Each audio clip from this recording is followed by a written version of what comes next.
All right, last night we got one of our first snows that we've had in almost a year. So I wanted to see how the Tesla would perform out in the snow. So that's what this video is going to be about. What's pretty cool though is from my phone, before I even go out there, I can prep the car. So if you look here in the app, you can see like every single seat, and down at the bottom it shows the temperature. So what I'm going to do is I'm going to go ahead and turn my seat warmers on, and I'm going to go ahead and crank the temperature up. So by cranking this up and heating it up, it'll actually allow the snow to start melting on my car. And you'll see that later when I go outside.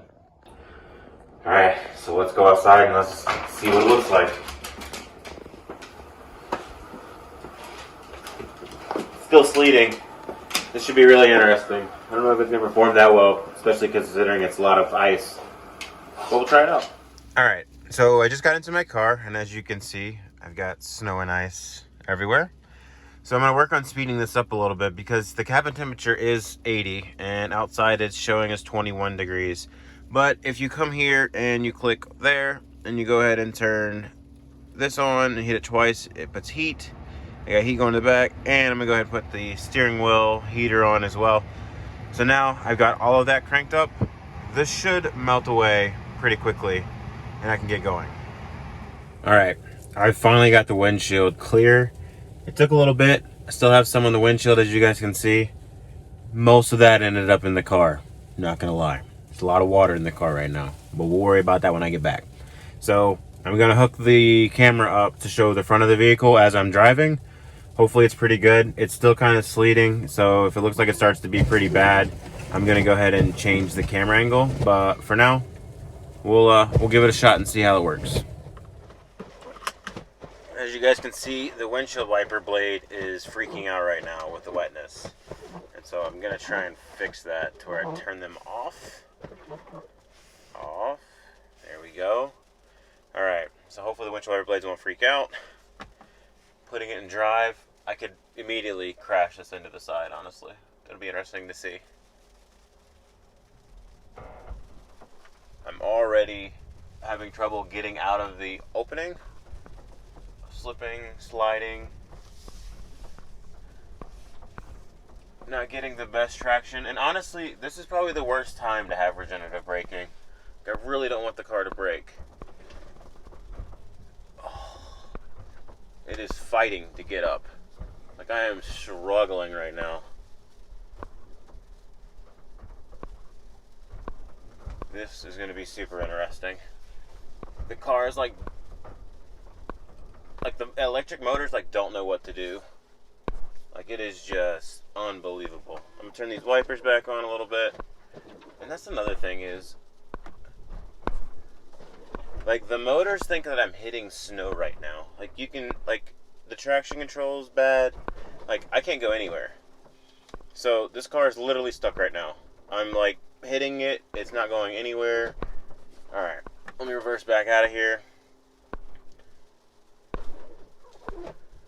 This is super interesting. I'm going to try and floor it, see if that helps. But, like, it does not want to go up this hill. Like, I can't even describe to you. I'm getting no traction. And it's probably because of the tires. Don't get me wrong. I don't have, like, good tires on right now. I've got the P0s on. So, like, it is just not having it. So, with these tires and everything, like, yeah, you're all-wheel drive, but the Tesla does not perform well in snow. I can tell you that right now. Like, it's weird.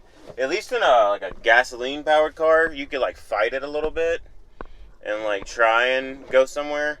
Like, with this, I can't even fight it. Like, it just isn't going anywhere.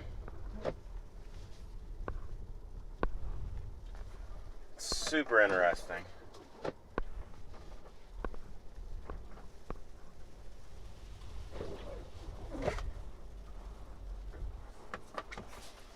Going back to my parking spot. Hopefully I can make it back to my parking spot. I already am getting a lot of pushback from the Tesla on wanting to do that.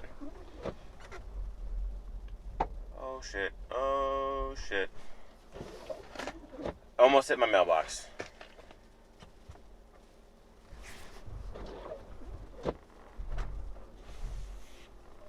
Like, I am having to fight with everything just to get it over. Alright, so definitely if you're going to try and drive in the snow, you want better tires. You cannot use the standard tires. That is for damn sure. But it's fun to try. Alright, so as you could clearly see, I could not drive anywhere. And don't get me wrong, like, it is icy out there, and there's probably about 3 inches of snow on the ground. But for an all-wheel drive car, not gonna lie, it was pretty pathetic. That being said, the tires are definitely gonna change. If I had more of a better, deeper groove tire, it probably would have done much better. So it's kind of not really fair to give it P0 tires and then tell it to go in the snow. It's just not gonna happen. They're meant for the track. So a little bit of a biased review on this one. I kind of want to get new tires to just try it out and to give it more of a fighting chance. Alright, so there is one thing I didn't realize when I was trying to go through the snow yesterday, and I just got the car back into the garage. It wasn't without sliding down the driveway trying to get back in. But one thing I did realize that Tesla does have on the vehicle that actually helped a ton. No, I'm not saying it's perfect, but it definitely allowed me to go a lot farther, kind of like in a gas-powered vehicle where you get stuck, but you can still fight it a little bit. And so I wanted to show you guys that if you actually come in here to pedals and steering, and you go down here to slip start, and you go ahead and click that, if you do that, it will allow you to like fight it a little bit more. So I was able to get a lot further in the snow by actually having that enabled. So fun little fact for you guys. You should have better tires, of course, but if you don't and you get stuck, try using that slip start feature and see if it helps you out.